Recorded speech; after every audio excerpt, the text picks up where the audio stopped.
Last week, God of War got announced for PC. This week, the Grand Theft Auto Trilogy was announced as well. Then, there's some information that support the rumors of Sackboy and a Final Fantasy Tactics Remaster coming to PC. Was the GeForce Now leak real all along? We cover that, and some Steam Deck updates in this week's news roundup.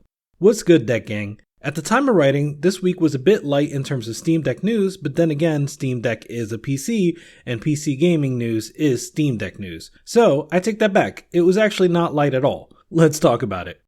In last week's roundup, I talked at length about the new Deck Verified program. That sort of thing has been on my wishlist for Steam for a long time actually. I mostly like their open approach to letting games on the platform, but I always would have loved some sort of minimal seal of approval after some testing from Valve. Of course, tying this to a hardware release like the Steam Deck makes a ton of sense. Even better is that they have made clear that they are hiring a team of testers specifically for this purpose. That said, I don't think we can reasonably expect Valve to rate the entire Steam library. There are currently over 50,000 games, and that alone would be a Herculean effort for Valve. But in addition to that, there are dozens of new games released daily. So do keep in mind they will likely never be able to rate everything without drastically slowing down how many games they let onto the Steam store. In order to prioritize the games that they will review, they have a queue that they'll be managing. Developers can request to get added to the queue, but otherwise Valve will automatically add games based on data that tells them if that game is important to Steam Deck customers. At this point, we can assume that many developers, especially those that have their dev kits, are going to be aiming to get Deck verified. One such example is a game called Fury. Fury is a fun, bullet hell, boss rush game that got a lot of praise when it was released in 2016. More recently, the developers went on to make the well-received Haven. In any case, up until recently, Fury has had no public code updates in over 2 years, since March 2019. Well, a user on the Gaming Leaks and Rumors subreddit CloudSheep0 noticed that on SteamDB, you can see that the developers have been making updates to a code branch starting in early September. There's no evidence yet as to what these updates are, but a lot of us seem to think that they're Deck related. That would be great because Fury would make an awesome play on Deck. And one final note on the Deck verified videos, some people have pointed out that the Steam Decks in these videos are different, maybe newer than the ones we've seen before. The shoulder buttons look more pronounced, the top of the analog sticks are more textured, and in some pictures the speaker grill is more plain and some of the buttons are black on black, rather than the white on black we've seen in all the other videos. This could be a newer revision, though I'm a bit skeptical. The speaker grill and the black on black look like more of an unfinished product, and the other picture could just be a 3D render, so who knows. But that's a neat detail I missed, so good stuff. It looks like Valve is working on a more convenient way to log into Steam for Steam Deck users. Creator of SteamDB, Pavel Jundek, has found that they are working on a login via QR feature. This seems aimed at Steam Deck users who would otherwise have to use a virtual or external keyboard, but obviously this benefits all Steam users. Presumably, this will come as part of the big picture update to Steam that Valve has promised will be available to all users, not just those rocking the Steam Deck. Discord has seen that something like this can be a security concern, as it can be another avenue to be phished by. I would imagine that Valve is well aware of this, but it's certainly something for all of us to keep in mind.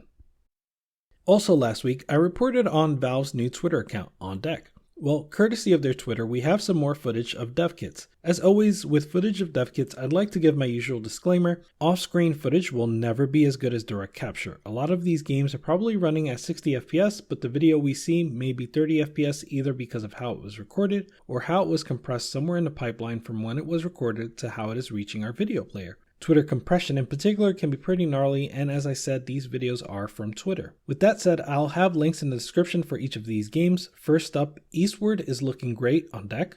Behind a Frame is an interesting one because it was designed with touchscreen in mind, and it looks like it translates very well here. I've played the demo for this one, and it's quite meditative. I really enjoyed it.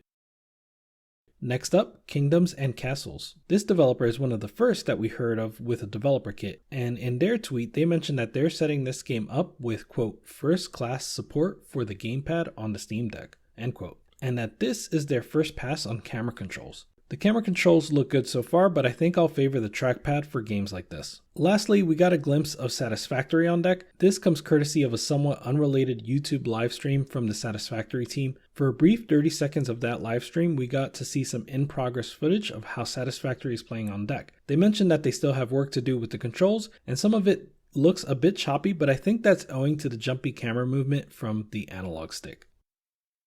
We also got the dates for the next few Steam sales. The Halloween sale, of course, has already started and ends November 1st, so check that out. But don't worry if you can't add any games to your library in this one, because Valve has you covered with 2 more sales before the year ends. The autumn sale will run November 24th to 30th, and the winter sale runs December 22nd all the way through January 5th. Now, I do miss the good old days where you can buy entire publisher collections for like $60, but these sales do still offer great deals, so make sure you check your wish list and see if any of those items are on sale.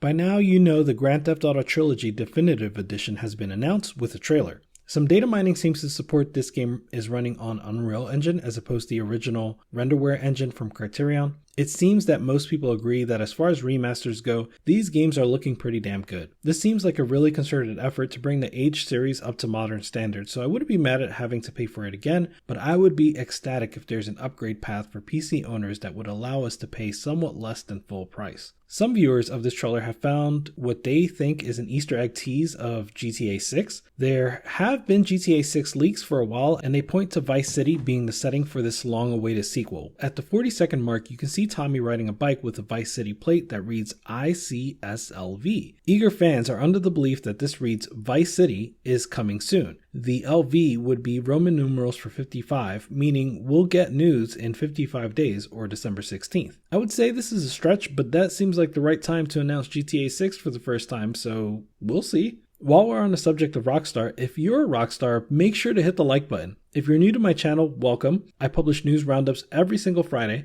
and bonus videos on most Mondays. Subscribe and hit the bell so you don't have to worry about which Mondays you'll get a video. Shadow Warrior 3 announced a delay in the most glorious and kind of adorable fashion. They released a delay trailer with awesome, bright looking, and naturally gory visuals. Take a look and listen.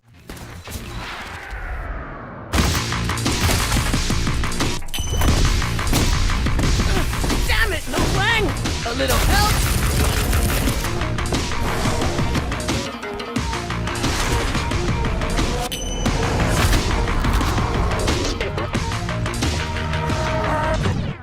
So, the team here at Flying Wild Hog have been working our flying wild butts off to hit the quality level we all want for a low-angst next adventure. Hang tight, the exact date will be announced soon and we'll have a ton more to show From Shadow Warrior 3. How great was that? I feel like this should be used to teach game marketing classes. It was full of personality, they set expectations very clearly, and they turned a negative into a positive. This team hasn't really missed yet, and they should take all the time they need for this one. In addition to official announcements, we have some really juicy leaks, and they seem to hold more weight than the GTA 6 speculation. First, there seems to be reason to believe that the Final Fantasy Tactics Remaster from the NVidia GeForce Now leak is real, and that they are looking for playtesters. Eidos Montreal sent playtesting invitations with a survey. The survey looked to be assessing familiarity with different tactics games ranging from Fire Emblem to XCOM, but the person posting about this in the Final Fantasy Tactics subreddit appears to be someone who is familiar with the playtesting process with Eidos Montreal, and they noticed some peculiarities that made them think that this was aimed at Final Fantasy Tactics specifically. For example, the survey asked about the PS1 version of FFT as well as the Android iOS version, and this poster says that they never ask about multiple versions of the same game.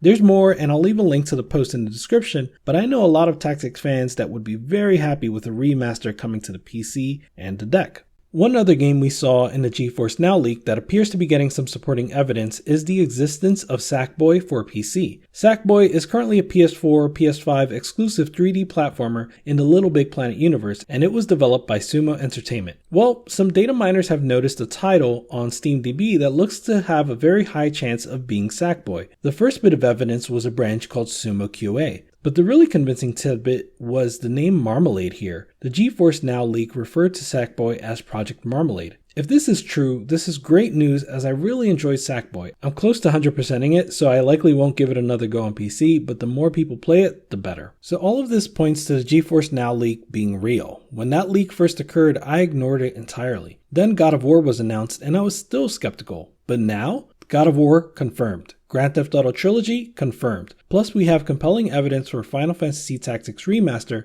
and Sackboy. There were also some tidbits floating around for Tomb Raider 25th anniversary and Ghost of Tsushima. The former game was listed as a product on the Square Enix UK website, and the latter seems to have lost its only on PlayStation banner. So if these titles are real, how much more credence do we lend to the other titles on that list? Well, a lot, I'd say. It's important to keep in mind that any games that are currently in development could get cancelled at any time, so they may never see the light of day and we may never see an announcement. But if you ask me if I believe Final Fantasy VII Remake, Final Fantasy IX Remake, Crisis 4, Injustice 3, Halo 5, Crash Team Racing, and Bayonetta 3 are all being worked on for the PC, my answer is going to be yes.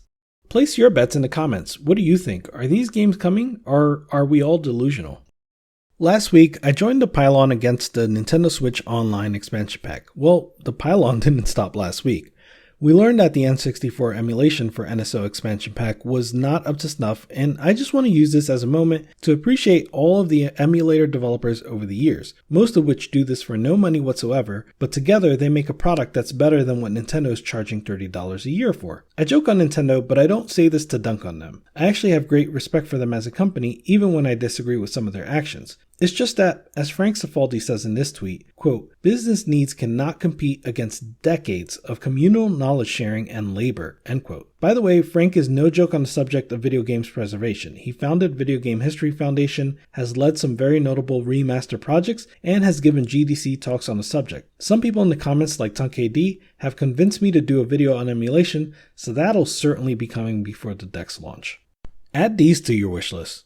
Unfortunately, Guardians of the Galaxy and Age of Empires 4 are both broken in Proton, so I can't recommend them to y'all yet.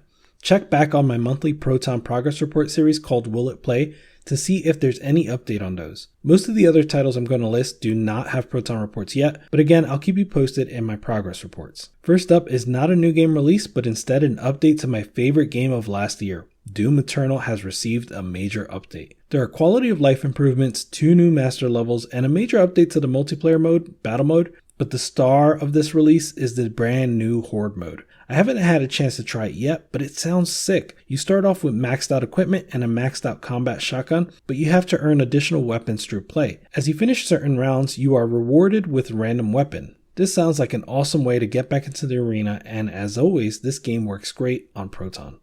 While we're on first-person shooters, Forgive Me Father is an early access shooter from 1C Entertainment who have been on a roll with their FPS titles. Reception is off to a good start with over 50 reviews, 95% of which are positive. The art style in this one is everything. It's got the cel-shaded style with the excellent use of color and great lighting. I like the sort of jerky animation, and the weapons all feel appropriately chunky. Finally, the Lovecraftian theme and enemy design totally set the mood. If I don't hear anything about how this plays on Proton, I'll try this out myself and let you all know.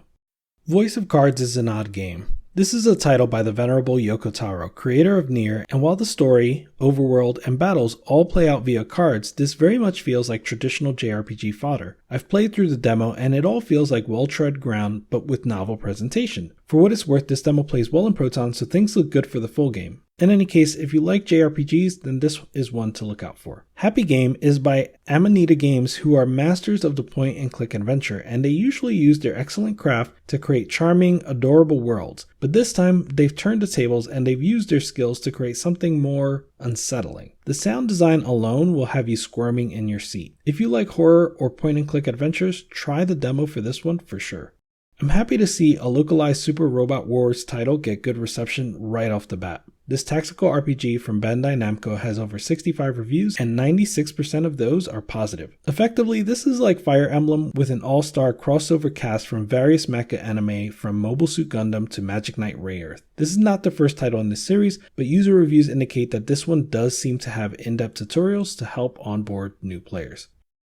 And here's one you didn't expect. It looks like the Smurfs game is actually a good 3D platformer. There are only a dozen reviews so far, but they are all positive, and I shouldn't be so surprised to be honest. This game is developed by the team that made the 3D Asterix and Obelix games, which are pretty good platformers in their own right. This definitely looks like one that I'll try with the kids. And to wrap up this week's news roundup, let's answer your questions. First, TS says, I would like to see a video that breaks down the graphical options in games and what ones have the most performance hit. Well, I don't expect to make a video on this, but perhaps I should, because this sort of troubleshooting does come up often with people that are new to PC games. Here are things I always look at first. Shadows and reflections can be pretty costly, so sure, I would turn those off, but most of the time I would actually start with a low preset, make sure VSync is off, and start lowering the resolution. Now, there are good reasons to keep VSync on, mostly if you start to see screen tearing, but with VSync off, you get a better idea of what your max frame rate will be. And I guess that's the main thing I'm suggesting here. Turn everything as low as you're comfortable with just to establish a baseline. If the best you're going to get is 40 FPS, but increasing the resolution and raising the preset still gets you 30, then it seems like an easy decision to go with the latter. I think everyone has different ideas when it comes to this sort of stuff too, so what do you all think? What's the first thing you do when you're looking at improving performance?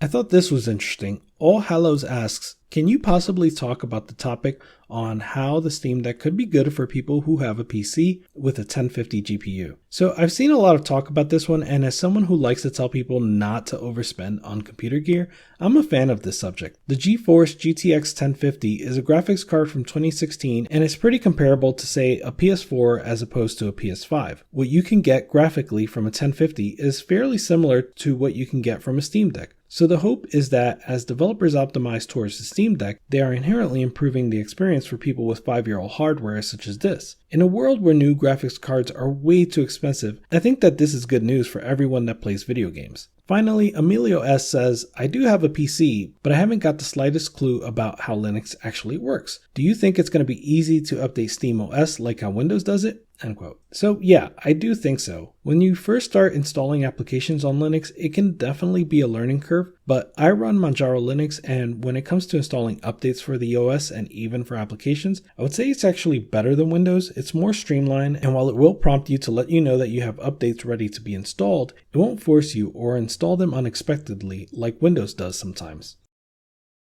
Well, that wraps this week's Roundup video. I wasn't able to upload a video on Monday, but I did finish the script, and I'm pretty excited about that, so look out for that in a few days. Also, some of you have noticed the new logo and banner. Thanks for the kind words so far. They are definitely a sign of the changes to come. I'm nearly ready to make some announcements. Give me about one more week for that. And if you can't wait for more Steam Deck content, maybe check out one of my playlists. In the meantime, if you made it this far, you are a real one, and you may have heard this before. Like and subscribe. Slap the bell to get notified. Tell a friend it's a vibe. Deck Gang out. Goodbye.